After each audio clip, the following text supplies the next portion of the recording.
All right. Hello everyone and good evening and thank you for coming. I will turn my video on in just a second. Um, I'd like to just begin by acknowledging that the University of Calgary is located in the heart of Southern Alberta, and we both acknowledge and pay tribute to the traditional territories of the people of the Treaty 7, which include the Blackfoot Confederacy, which includes the Siksika, the Piikani, and the Kainai First Nations, the Tsuut'ina First Nation, and the Stoney Nakoda, including the Chiniki, Bearspaw, and Goodstoney First Nations. The City of Calgary is also home to Métis Nation within Alberta, Nose Hill Métis District 5, and Elbow Métis District 6. Thank you, Jen. So hello, everyone. My name is Dr. Erin Spring, and I'm the Associate Dean of the undergrad program here at the Werklund School of Education. And as you can see, I'm joined this evening by my children. So I'm going to do my best to get through this, and then I will pass it on to just one second, to my trusted colleagues who are also here to share some information with you. So we're going to talk tonight. We're going to start with some high level summaries. Okay, hold on just one second. We're going to start with some program highlights. Then I'm going to pass it over to my colleague, Dr. Austri Kendrick, who is in charge of our field experience team. She directs the field experience program for the community-based program. And then we're going to pass it over to Dr. Stephen McGregor, who is in charge of our experiential learning. He's the director of experiential learning. And then to Dr. Nadia Delaney, who is for student experience for the undergrad program. And then we're going to open it up for some questions and answers.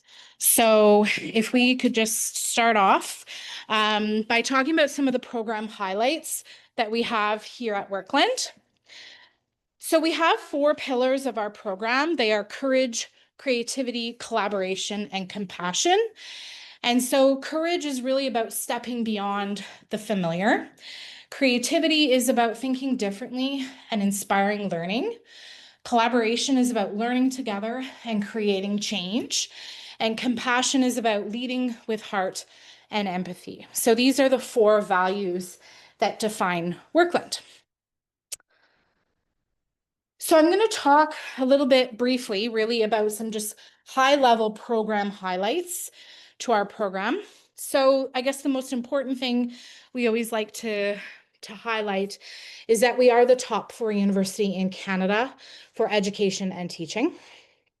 We offer our students $1.5 million in scholarships that are awarded to undergrads every single year. We have 20 weeks of program integrated field experience, which is otherwise known as practicum. And this is the part of your program where you're in schools. And we have a lot of flexibility. We'll talk a little bit about this tonight, but we have 5 different pathways through our program and 18 teachable areas, which are like subject specific areas. And then we also have a lot of different opportunities, some of which you'll hear about tonight, including in experiential learning, in something called Teaching Across Borders, which is the TAB program, in mentorship, and in undergraduate research. So these are all things you'll hear about tonight, but also lots of information is available on our website about these different pathways and programs.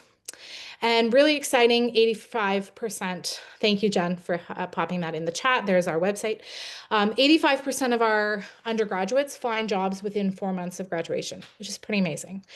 So you can pretty much guarantee that if you come into our program, you will have a job within 4 months of graduating.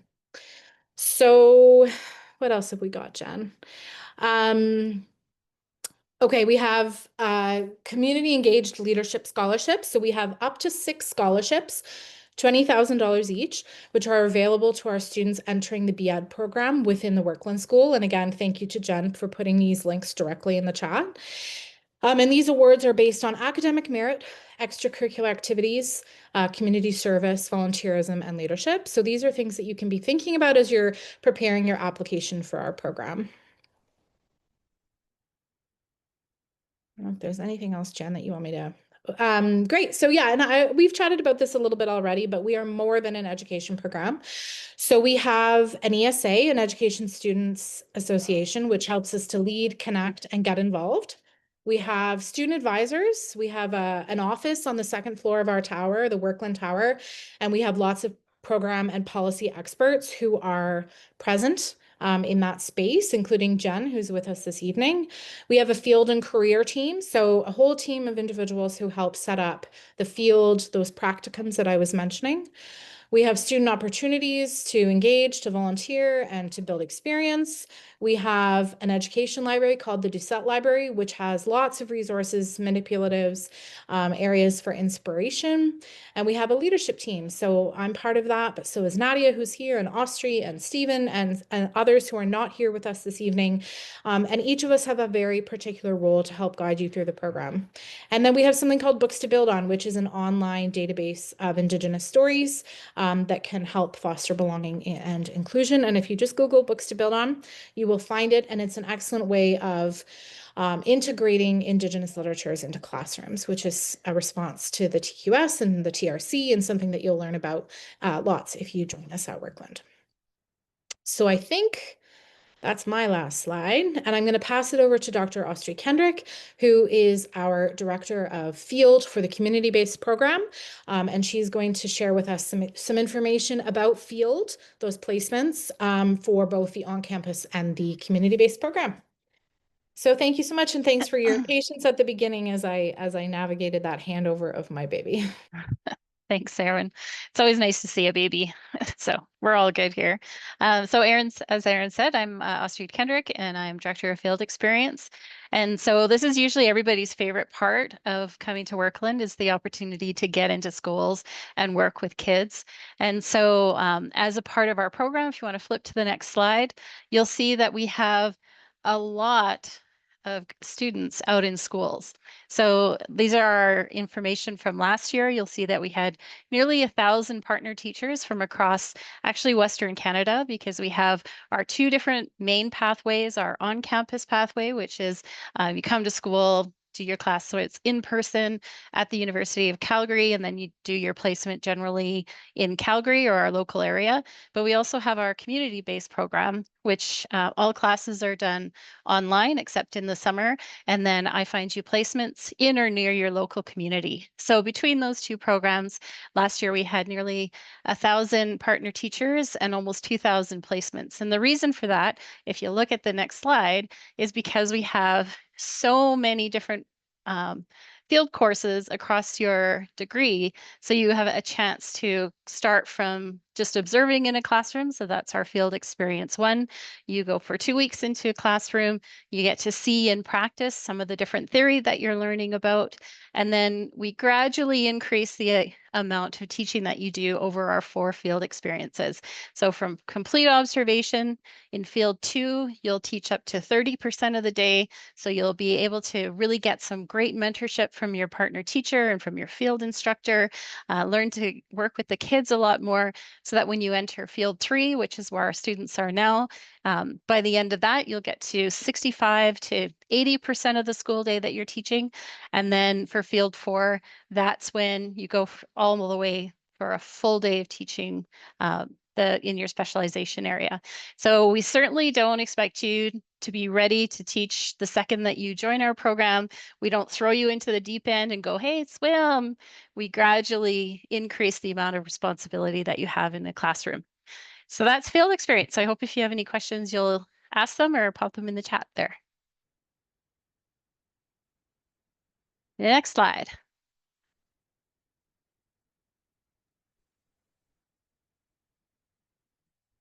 All right, that's me. Well, good evening, everyone. I'm Stephen McGregor. I'm the Director of Experiential Learning here at the Werklund School of Education, and an assistant professor with the Leadership Policy and Governance specialization area. And we can just move right on to the next slide. I'm going to tell you a bit about experiential learning. I think it's really at the heart of what makes Werklund distinctive as an option.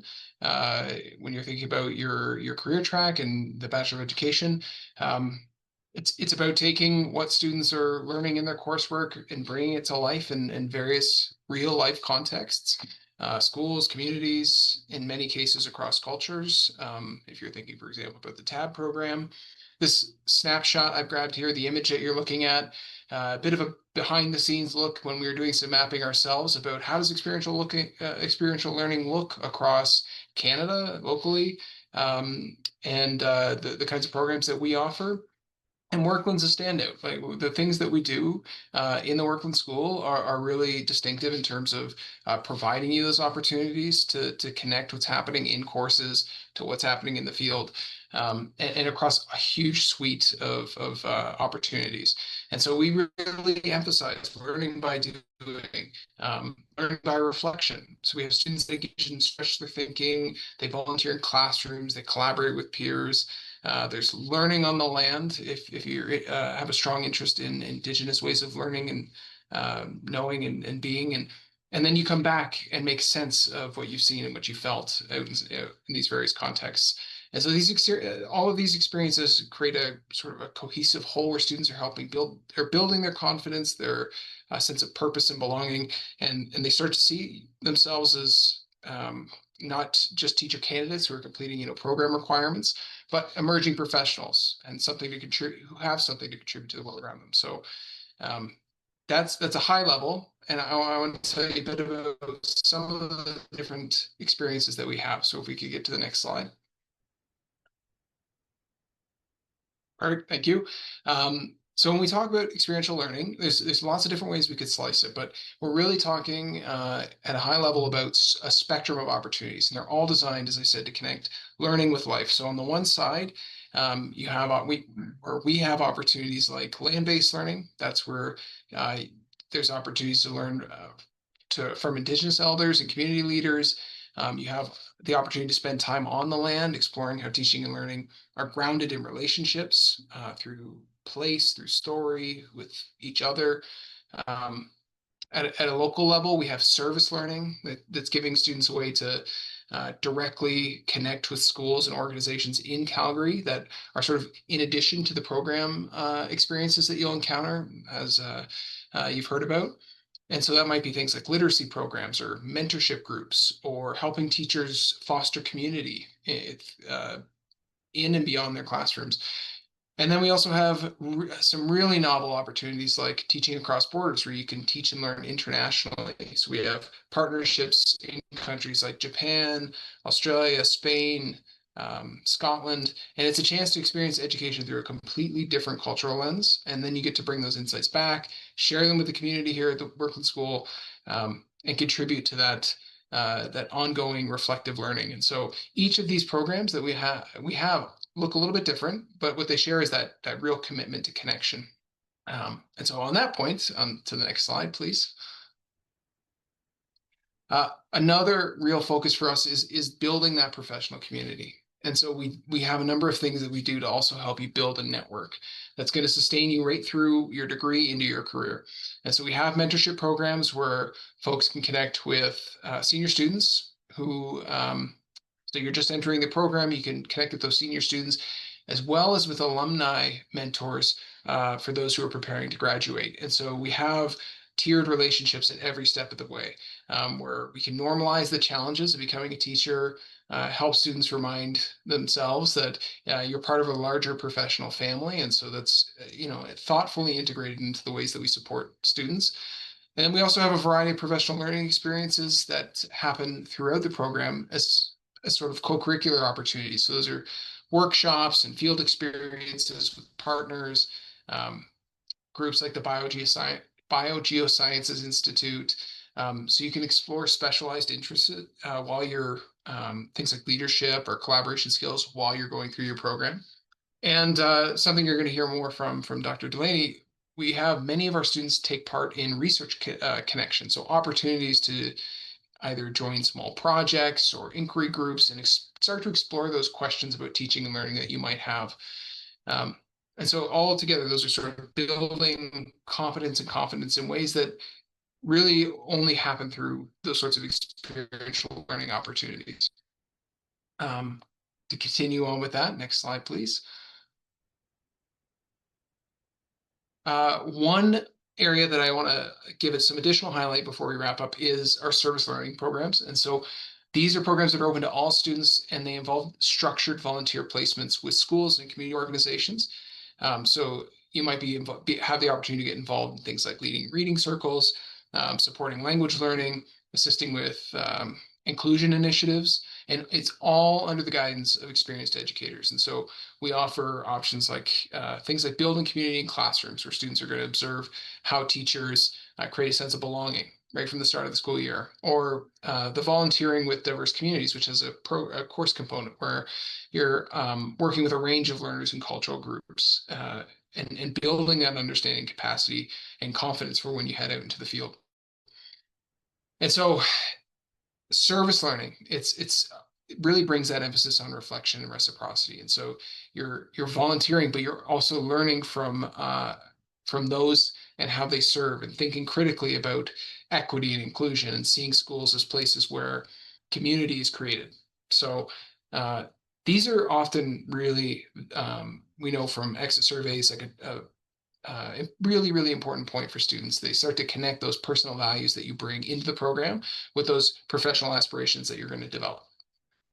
So just to tie it all together, I have one last piece I want to leave you with on the last slide,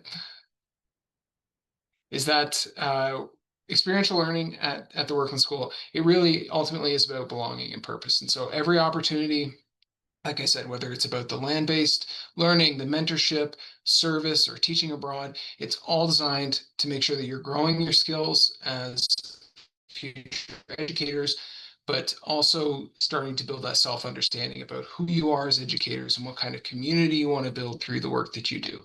So it is that sense of belonging that draws so many students to Werklund, and I think keeps them connected with folks in the program, and the networks that they formed beyond the program after they graduate. And so we prepare teachers for those through meaningful learning and community engagement, and that's what we really mean when we say experiential learning is a core part of what the journey looks like at Werklund. So as I'm happy to take any questions about it, and I'll pass it over to my colleague, Dr. Nadia Delaney.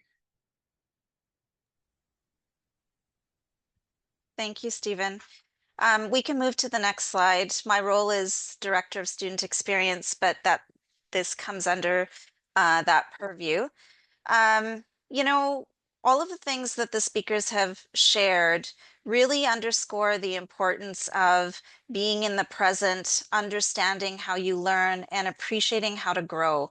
And so if you ever find yourself thinking about how something happens, why do people teach that way? And all of a sudden you find yourself Googling and going down a rabbit hole in a good way. Research and the research opportunities at Werklund are really important ways to explore that curiosity and that level of discovery. The first opportunity is called the B.Ed Honors, and it is there for all 5 pathways, and students are able to take part in their final year of their degree. And it's really the opportunity to develop research skills and explore research interests, gaining practical knowledge and aiding in the transition of professional life or future endeavors. And so if you take a look at this slide, you'll see some more specificity around it. But for this evening, I think what's really important is to consider, why would you engage in research? What areas are you curious about? And how in these 3 slides that we'll go through, are there opportunities for you to explore those curiosities and really delve into it? It doesn't have to be just for graduate studies. It can be for your own interest, as well as just developing skills that are lifelong, such as critical thinking, evaluation, synthesis, and communication. And so, Jen, if you want to move to the next slide, please. The other option is the peer program. And I think all of us on this call have taken peer students before, but you have the opportunity to work with a faculty member across 8, 12, or 16 weeks on a research project that you decide to create, or can be co-created, or you join an existing project. One of the aspects that is unique in some ways to Werklund and the schools at the University of Calgary is that you can also do a transdisciplinary research project. So that means you can work with a faculty member or 2 across the university and other schools to explore different phenomenon that might impact teaching, learning, or in the broader umbrella of teaching and learning and research.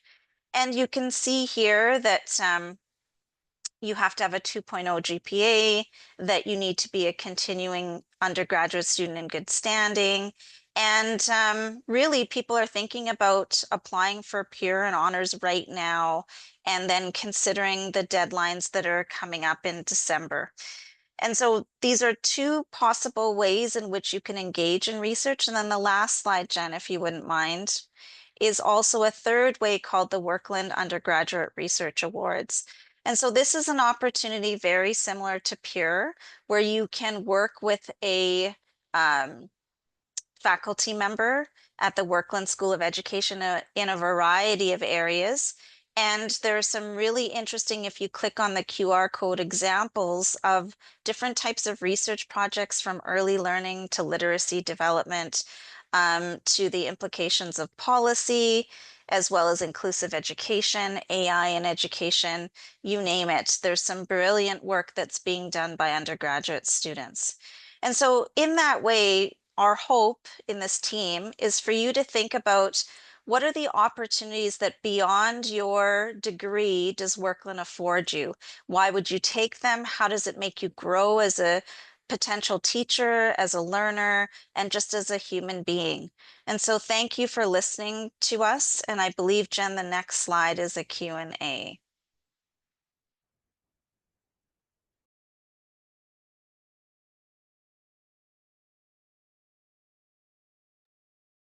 Okay, thank you, everyone. Erin, I don't mind kind of speaking to this. So we did have one question come up about field, just asking about field placements and if they change, if students have prior teaching background, which I did respond that because it's built into the program and there is an evaluation component to field practicum, as well as a minimum amount of classroom time students have to complete before they meet the certification requirement, that regardless of prior teaching experience, the field practicums are part of the program and not a possibility to be waived.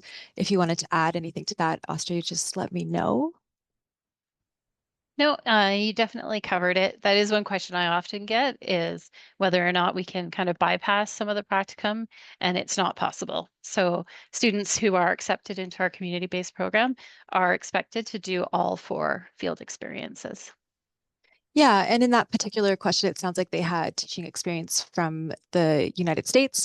So of course, classroom experience in Canada is also incredibly important, and specifically Alberta when you're meeting K-12 Alberta teacher certification. We do have a question about Pure, if it's available for community-based learners as well. It sounds like someone's interested in applying to community-based, and I don't know if you want to take that one, Nadia. Yes, any student can apply for peer. It's that coordination of research with your supervisor, and that has to be a faculty member. And so I would recommend, I'm not sure, Jen, if you're sending out these slides or just the recording, but I believe you can still access the QR code, and there's a robust section of peer at the university level website. And so you can take a look to see what those offerings are, and then also consider in the Werklund School what supervisors and areas of focus they may have. Yeah, Nadia is right that it's recorded, so you can check back by scanning the QR codes, or if you just Google UCalgary Pure, you can certainly go then through that. And I did drop some links for Werklund specifically if you wanted to look into some of our research. And you probably saw UPE at ucalgary.ca on all of the slides. That's our main email address. So if you have anything you'd like to follow up with, you can certainly email us there and we're happy to redirect. We have a question about class sizes, which I can probably field, although I'm not an instructor. I can tell you that the education courses are fairly small. Most of them are capped at 35, other than Education 201. And then a couple other ones are a little bit larger than that. But we do not have any control over other courses that might be part of your program. So your BEd is made up of a blend, unless you're doing the after degree. So if you're taking a science course or something from Faculty of Arts, you could be in one of those first year courses where you just happen to have, 700 people in there. We unfortunately don't have any control over that. But at Werklund, we do try to have a very nice student to instructor ratio. If any of our instructors want to speak to that. Yeah, I would echo Jen's comment. We do have some bigger plenaries. as Jen pointed out, and 420 in the 400 level. But most of those instructors really do a lovely job of trying to embrace a small classroom and a big classroom size. And you'll find that honestly, the instructors at Werklund just naturally care, and so they're very approachable. So regardless of whether it's a big class or a small class, you can engage in conversation, be supported. We really do try to make sure that your experience is truly phenomenal. Thanks, Jen. Thank you, Nadia. Okay. So, oh, sorry, oh, someone answered. After degree are still, oh, someone asked about after degree students have specific after degree classes, and I can give you a little more detail in that. There are 19 senior level education courses, and they are the same in all of the pathways. So where it differs is the non-education courses, an after degree student isn't taking those. And with our 4-year and 5-year programs, you will be taking Education 201 as well, which is the 20th education course. Okay, someone working as an educational assistant for 4 years. You did your degree a while ago. Yeah, so just make sure you look up the admission requirements for the pathway that you're interested in. And you can see if you're a degree holder that you would want to apply to the after degree. So anyone who is applying without a degree would go for the 4-year on-campus or community-based pathways, or the combined degree. That's a 5-year degree where you get 2 degrees at the end. Anyone asking about location for community-based, I would recommend you reach out to advisors at UPE at ucalgary.ca or come to one of our online drop-ins. And I'll actually put that up as well. So we do have a variety of ways you can connect with advisors. The fastest way is an online drop-in. We do have bookable appointments, but they're typically 2 to 3 weeks out. So drop-ins are the perfect time for you to just touch base with an advisor for next steps. If you have questions, you want to expand on that. Location is definitely a challenging thing. If you're just interested in where field placements go, then in the community-based pathway, your field practicum will be in and around your community. Although we try to say, you can expect that it could be up to a 90-minute commute either way. I don't know if Austria had anything she wanted to add to that, but yeah, it can be a little bit of a distance. Yeah, I try really, really hard not to make people drive that far, and that's true for Calgary and area as well. Your commute may not be to the closest school for especially the first field experience, because we do work really hard to keep your closer community school for your longer practicum. So field experiences 3 and 4, between the two of them are nearly 14 weeks. And that happens in the same classroom at the same school with the same partner teacher. And so if we want to have you for that long practicum in your local community, it means for the earlier ones, you may end up driving farther. But definitely when working with the school districts, we tried to get you as close as possible to your home location. But that really depends on availability of a partner teacher, what your specialization area is. So the local high school may not have somebody who can mentor you if you're, physics major. And so you may have to travel a bit farther to find a suitable mentor. So we do our best to have you as close to home as possible.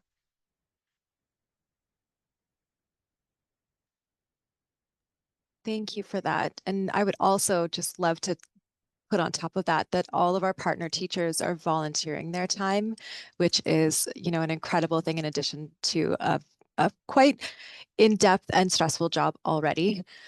So we're always very thankful when we have partner teachers all over the province and outside of the province. We have a question about course registration being flexible. Are students able to move around what classes they want to take each semester, or courses regimented, prerequisited to be taken one after another? So Bachelor of Education, all pathways, it's considered prescribed. So there are some restrictions. There is a specific order that you take your education courses in. That has a lot to do with the way we build our field practicums.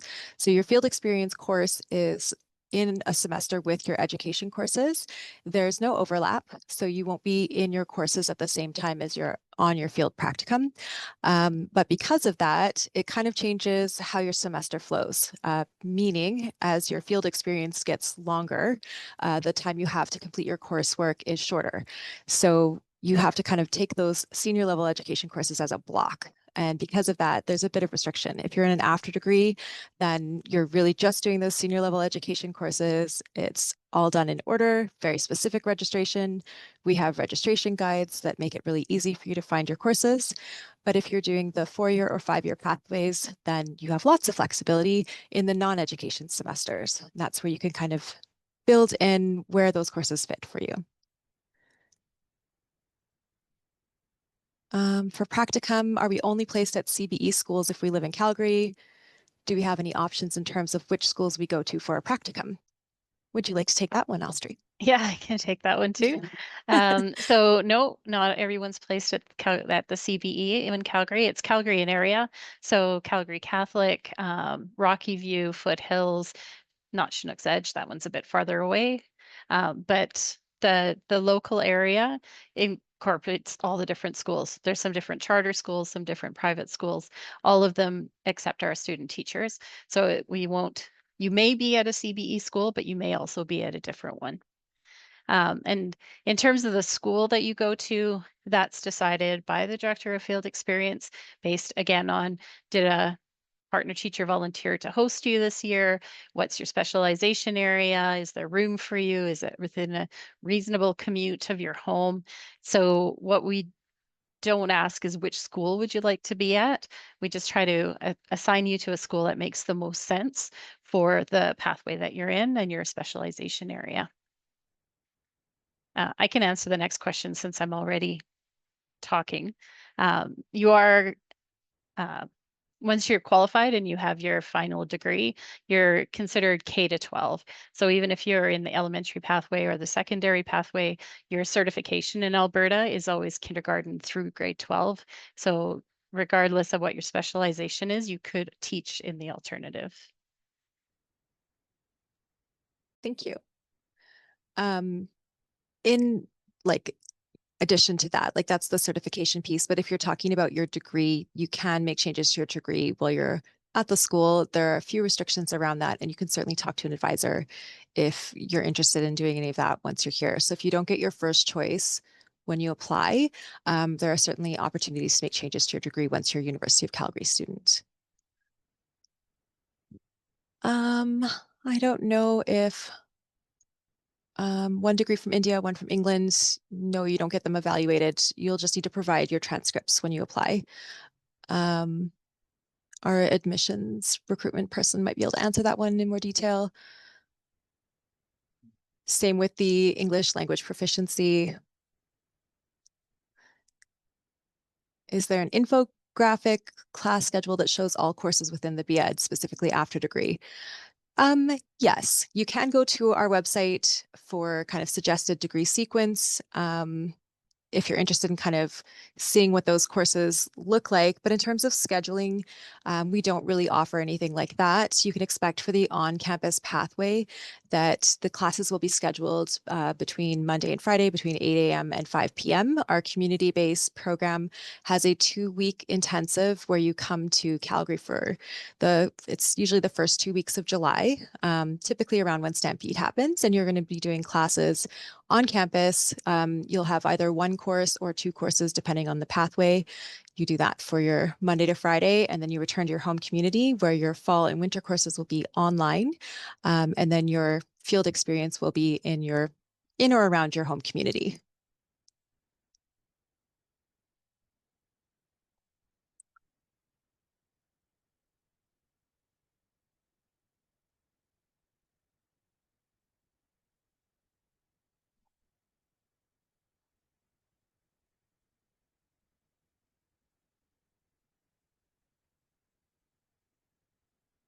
I'm just going to put our main future student webpage there. If you go to that link, you can direct to the pathway that you're most interested in. So that will take you, and you can choose between on-campus or community-based, and then our 5 different options. I can also, I do actually have a little slide here that just shows the options. So most of these pieces we did cover. It is an undergraduate degree. All 5 pathways are undergraduate. It meets the certification requirements for teaching in Alberta. You can transfer your teacher certification between provinces, but you would get certified in Alberta first, and we would always recommend checking with the province you ultimately want to be in for what their certification requirements are.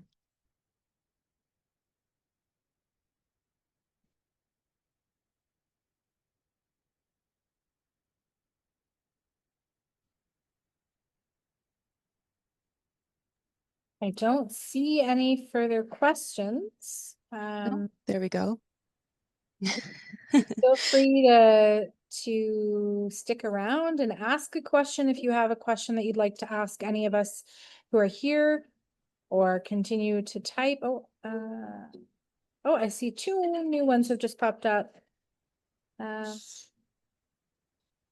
applied through the inclusive ed pathway. What specifically changes to the BEd in the coursework field experience among the different pathways?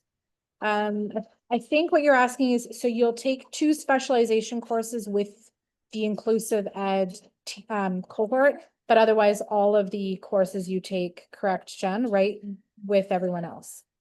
Yeah, so if you're just talking about education courses specifically, then of those 19 senior level education courses, 2 of them are specialization courses. And when you're doing a specialization like, you know, elementary math, you're not taking a course that the content is mathematics. All of our education courses, the content is about becoming a teacher and teacher skills, so preparing you to be a teacher. So the content of your specialization course would be teaching that specialization. Some of the education courses will have a lens shift between elementary and secondary. And then, of course, your field practicum 3 and 4 are greatly impacted by your teachable subject area. So if we're talking about inclusive, you're choosing that for the concurrent pathway where you're doing 2 degrees or the after degree. So you're really only changing a few pieces of the overall BEd picture. Now, if you're in the 4-year Bachelor of Education, your teachable area is significantly impacted. And I would say as well with your concurrent. I do have a little bit here just about the 4-year versus the 5-year because it does come up a lot. So the 5-year concurrent program is not available to community-based students, unfortunately. This is where you will be taking 2 degrees over 5 years. So choosing a teachable subject area in your BEd will only have a minor impact on the education courses, but your co-degree will be greatly impacted. If you're choosing a secondary pathway, you do need to have content that aligns. So if you want to be a secondary mathematics teacher, you would need to have something like a Bachelor of Science General Mathematics because we want relevant content so you're prepared to go to your field practicum. If we're looking at a 4-year Bachelor of Education, then your subject area is going to influence 8 of your courses. And again, that's where you would be doing the content. So if you were choosing secondary mathematics in a 4-year Bachelor of Education, you would have 8 mathematics courses in addition to our 6 foundational courses, 5 open options, and then those lovely 19 senior level education courses and Education 201.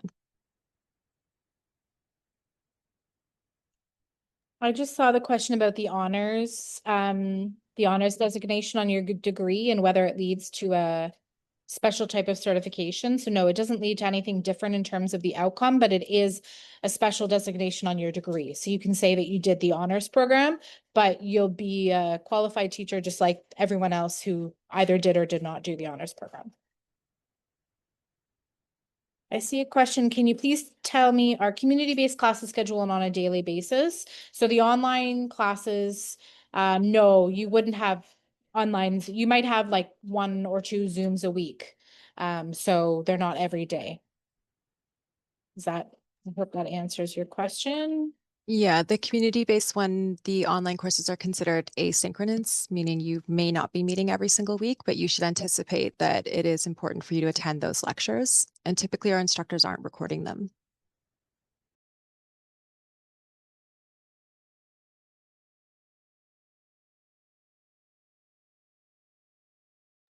Average amount of classes a day per semester. So when we give you a program in years, that's based off of 10 courses a year. that's just kind of what that's off of. Of course, students can adjust depending on their personal schedule. What's inflexible would be those education block semesters where you're doing 4 courses and your field placement. Otherwise, it's kind of up to the student. 3 courses minimum is considered full-time. How many classes you have a day. I mean, it's a typical university sort of setup where you could have one class that's scheduled Monday, Wednesday, Friday, or one that's Tuesday, Thursday. You could have one that's Monday nights from 5 to 8. Like it kind of depends on the classes that you're doing.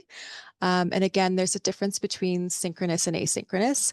If you're new to post-secondary language, basically that just means either it's like 3 times a week, this time, all the time, or slightly different, where sometimes you meet and sometimes you don't.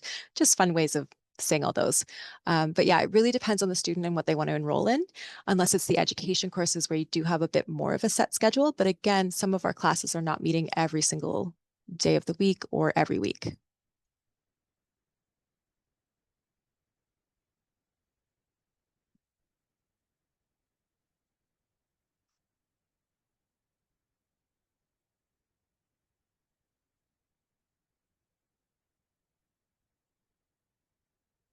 The person asking about requirements for teachable subject in secondary, it would be easier for us to answer that question if you kind of indicated if you're talking about the after degree, or if you mean like a 4-year Bachelor of Education, because it's kind of a different answer for that.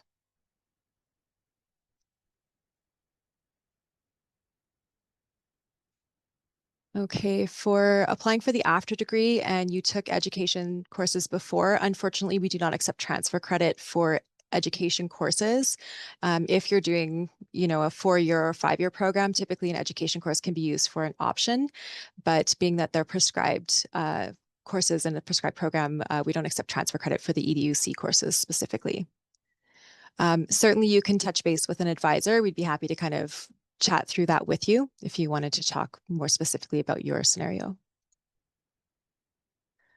Oh, an after degree.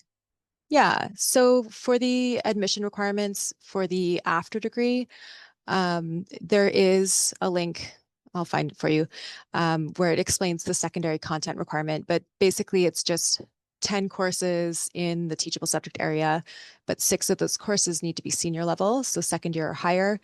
And it does have to be a variety of areas. We're looking for the foundations of that topic. So if you're looking at mathematics, then the foundations of math, basically what you'd be teaching in high school.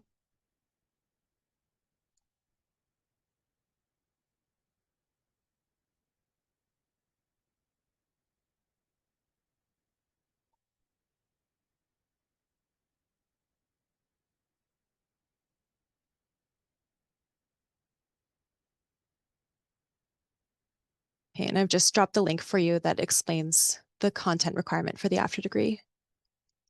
And anyone applying to the after degree, don't forget your literature course. It's like the biggest thing. I'm just looking at Abigail's question and I actually don't know the answer to that. So I'm wondering if our,